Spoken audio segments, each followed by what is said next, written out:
उत्तर प्रदेश लोकसभा की hot seat Bareilly, जहां से भाजपा सांसद संतोष गंगवार 7 बार यहां से चुने गए। इस बार भारतीय जनता पार्टी ने संतोष गंगवार को साइडलाइन, उनके स्थान पर बहेड़ी के पूर्व विधायक राज्य मंत्री छतरपाल सिंह गंगवार को भाजपा के टिकट पर मैदान में उतारा, जबकि इंडिया गठबंधन ने समाजवादी से प्रवीण सिंह ऐरन को मैदान में उतारा। दोनों के बीच दिलचस्प मुकाबला, जीतेगा कौन? इस वीडियो में क्या समीकरण है इस झुमका नगरी में, इन आला हजरत की नगरी में और ये पतंग और माजा के नाम से प्रसिद्ध बरेली में? तो पूरा वीडियो के लिए मेरे साथ जुड़ रहिए। मैं एसपी सागर, टीपीएन 20 न्यूज से नमस्कार। तो बरेली लोकसभा सीट झुमका की नगरी में भाजपा प्रत्याशी छतरपाल सिंह और समाजवादी प्रत्याशी प्रवीण सिंह ऐरन है। दोनों के बीच में कांटे की टक्कर, घमासान है, दिलचस्प मुकाबला है और भाजपा को जिताने के लिए भाजपा के पक्ष में कैंपेन करने के 3-4 बार योगी बरेली और आसपास आकर छतरपाल सिंह को समर्थन करने आए और एक बार बरेली की स्थिति को कमजोर देखते हुए पीएम मोदी ने रोड शो किया और रोड शो से ऐसा लगा भाजपा प्रत्याशी को, छतरपाल सिंह को, कि इस बार मोदी के यहां आने से बहुत बड़ा माहौल बना। लेकिन कारण क्या है कि छतरपाल सिंह के पक्ष में क्या माहौल है? क्या संतोष गंगवार खुल के लड़ा पाए? क्या उमेश गौतम खुल के लड़ा पाए? और यहां पर किस तरह जो अपना कांग्रेस प्रत्याशी हैं प्रवीण सिंह ऐरन, उनका माहौल बना? दरअसल यहां पर भारतीय जनता पार्टी ने 7 बार के सांसद संतोष गंगवार का इसलिए टिकट काट दिया कि भाई 75 साल पार कर चुके।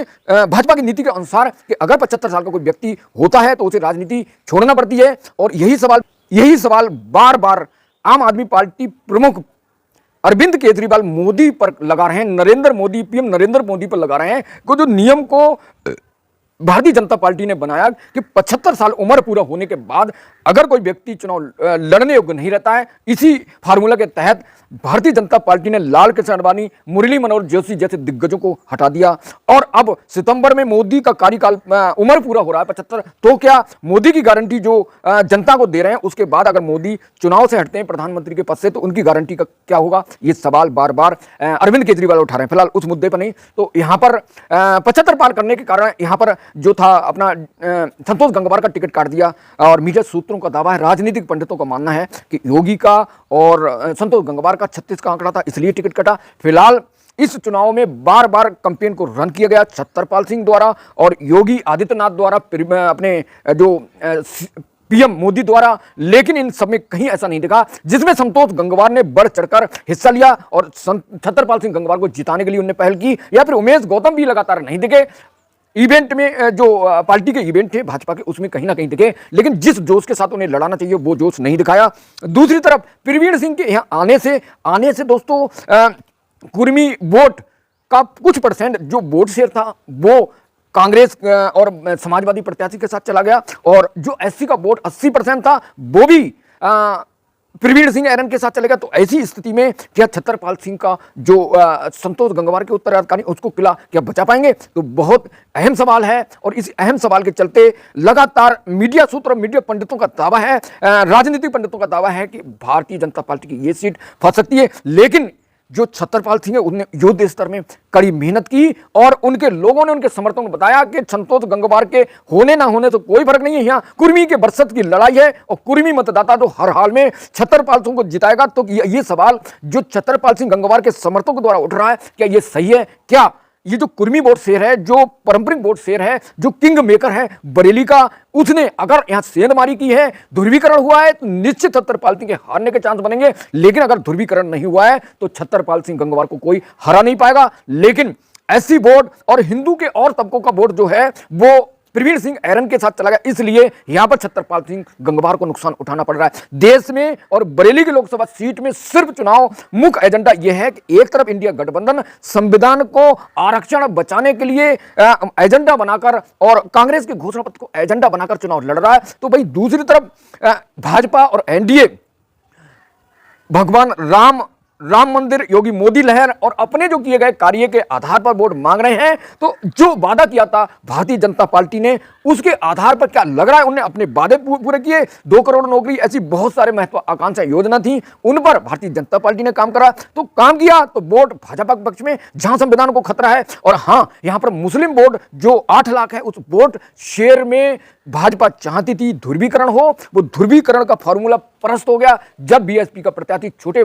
लाल गंगवार का पर्चा खारिज हो गया और उसी के आधार पर भी प्रवीण सिंह ऐरन को बहुत मजबूती मिली है दोस्तों, और जिसके कारण भाजपा को नुकसान। तो भाजपा चाहती थी ध्रुवीकरण हो एससी बोर्ड का, एससी एसटी बोर्ड का, लेकिन वो 80% 20% हुआ, लेकिन उतना ही 10 और 15-20% वोट कुर्मी का ध्रुवीकरण हो गया। ये नुकसान उठाना पड़ा भाजपा को। दूसरी तरफ भाजपा के दिग्गज नेताओं की नाराजगी के कारण यहां छतरपाल सिंह को काफी संकट, काफी चैलेंज का सामना करना पड़ा है, लेकिन भविष्य की शुभकामनाएं छतरपाल सिंह गंगवार के लिए कि उनका बेहतर रिजल्ट आए। और अगर ये हिंदू समाज ने, ये हिंदुत्व का एजेंडा, ये राम मंदिर का एजेंडा बरेली में गूंजा और तब यहां पर छतरपाल सिंह को बेहतर स्थिति, बेहतर रिस्पांस मिलेगा, जीतने के चांस बनेंगे। लेकिन जो मुसलमानों ने जिस तरह यहां कदम उठाया, जिस तरह भाजपा का पर्चा खारिज हुआ, उससे मुस्लिम का झुकाव, चाहे वो कांग्रेस का घोषणा पत्र कह लो, चाहे संविधान बचाने के लिए कह लो, चाहे एससी का, एससी एसटी ओबीसी के आरक्षण की बात कर लो, ये तबका जो है ऐरन के साथ चला गया और इसी कारण यहां भाजपा को नुकसान है। तो भाजपा को कितना नुकसान हो सकता है, यहां पर इंडिया गठबंधन को कितना नुकसान हो सकता है, ये तो 4 जून में पता लगेगा। लेकिन संतोष गंगवार और उमेश की कमजोर पैरवी के चलते यहां भाजपा को संतोष गंगवार के उत्तराधिकारी छतरपाल सिंह को नुकसान उठाने की संभावना प्रतीत हो रही है। तो इस तरह समीकरण बने हैं। एक तरफ संतोष गंगवार को साइड लेन कर दिया गया, इधर बरेली से सटी हॉट सीट पीलीभीत से भी वरुण गांधी को साइड लेन कर दिया गया, वहां पर जितिन प्रसाद को, योगी के मंत्री को उतारा गया। वहां स्थिति साफ है कि भाजपा अच्छी पोजीशन में है, लेकिन वहां पर भगवत सरन गंगवार समाजवादी के प्रत्याशी ने काफी उन्हें लीड दिए, जीत का अंतर कम होगा, ऐसी स्थिति। तो बरेली पर आपको क्या लगता है कि उमेश गंगवार या संतोष गंगवार की नाराजगी के कारण भाजपा को नुकसान हो रहा है? कमेंट करें, हमें बताएं कि ये दो हिंदुत्व के जो कुर्मी समाज के एक ताकतवर, एक मजबूत नेता, जिनके सामने किसी ने यहां पर अपनी जमीन नहीं गाड़ सका, कोई कुर्मी समाज का, लेकिन ऑटोमेटिक जैसे ही छतरपाल सिंह को टिकट मिला, उससे संतोष गंगवार की नाराजगी जग जाहिर है और उन्होंने ये कोशिश की है कि छतरपाल सिंह हारे, और अगर छतरपाल सिंह हारते हैं तो ऐसा मीडिया, राजनीतिक पंडितों का वादा है कि उनकी स्थिति मजबूत रहेगी, उनकी राजनीति फिर चमकेगी। लेकिन हमें तो ऐसा नहीं लग रहा है कि अगर यहां से छतरपाल सिंह के हारने होती है तो कुर्मियों की राजनीति एक बार फिर खत्म होगी, योगी मोदी लहर का असर कम होगा, राम मंदिर का मुद्दा धुआं हो जाएगा। जिस तरह देश में कह रहे हैं कि राम मंदिर का मुद्दा कोई बेदम है, कोई असर नहीं है, तो ये बात भी यहां सिद्ध होगी कि राम मंदिर का जो मुद्दा भाजपा ने बनाया उसमें कितना दम है, हिंदुत्व के मुद्दा में कितना दम है, ये लोकसभा चुनाव खुलने के बाद साफ हो जाएगा। झुमका की नगरी में किसका स्वागत करेगी ये बरेली झुमका की नगरी, ये या प्रवीण सिंह ऐरन का स्वागत करेगी या छतरपाल सिंह का करेगी? जो जिसका समर्थक उसका समर्थन करेगा। लेकिन यहाँ कांटे की टक्कर है और भाजपा ने बहुत मेहनत की है, छतरपाल सिंह ने, उनके समर्थकों ने बहुत मेहनत की है, उस मेहनत का फल जनता जरूर देगी। तो अब देखते हैं क्या यहाँ पर हिंदुत्व के मुद्दों में दम है या संविधान बचाने के लिए आरक्षण को खत्म करने वाले जो समर्थक हैं, आरक्षण को जो समर्थक सपोर्ट कर रहे हैं, एक तरफ आरक्षण को खत्म करने वाले लोग हैं, एक तरफ आरक्षण को बताने वाले लोग हैं, एक तरफ संविधान को खत्म करने वाले लोग हैं, एक तरफ संविधान को बचाने वाले लोग हैं। ये मुद्दा यहाँ बरेली की धरती पर जोर जोर से गूंजा है और इसी आधार पर लोगों ने वोट किया है। और यहां सबसे बड़ा खेल भाजपा का खराब किया है बीएसपी ने। तो अब देखते हैं चुनाव खुलने के बाद 4 जून में क्या इस यहां पर होने जा। संतोष गंगवार की कर्मभूमि बरेली, जहां पर हर बार अपनी बेहतरीन रणनीति के बल पर, संतोष गंगवार की अपनी बेहतरीन रणनीति के बल पर यहां पर मुसलमान प्रत्याशी कभी भी लोकसभा चुनाव नहीं जीत सका। इसका सिर्फ कारण है कि संतोष गंगवार की रणनीति में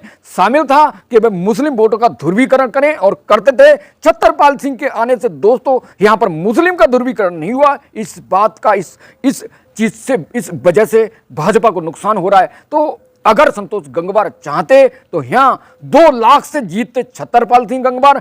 अब उनके मन में क्या था, क्या नाराजगी थी, ये जग जाहिर है। जिस तरह चुनाव के एंड टाइम पर उमेश गौतम मेयर बरेली ने एक वीडियो वायरल हुआ था उनका, जिसके कारण कुर्मी समाज नाराज हुआ और उसके कारण काफी नाराजगी हुई कि भैया हम छतरपाल को वोट नहीं देंगे, हम भाजपा को वोट नहीं देंगे जब तक यहां से उमेश गौतम को ना हटाया जाए। तो ये दिलचस्प मुकाबला था। क्या छतरपाल सिंह को नुकसान हो रहा है, क्या छतरपाल सिंह गंगवार को फायदा हो रहा है?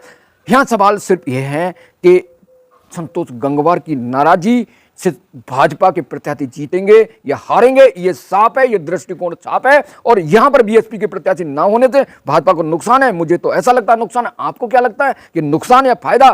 कमेंट करके बताएं। मेरे साथ जुड़े रहें। इस बरेली झुमका नगरी पर जीतेगा कौन, प्रवीण सिंह ऐरन या छतरपाल सिंह? क्या राजनीतिक समीकरण आपके हिसाब से, क्या जातीय समीकरण आपके हिसाब से, कौन मजबूत है, कौन कमजोर है, ये आप अपने कमेंट के द्वारा बता सकते हैं। तो TPN 20 न्यूज निष्पक्ष न्यूज, मतलब tiger post news, TPN 20 news हर जंग में आपके संग। हमारे साथ जुड़े रहिए राजनीतिक विश्लेषण न्यूज के लिए, उत्तर प्रदेश, देश दुनिया की हर न्यूज के लिए। Thank you so much watching this video.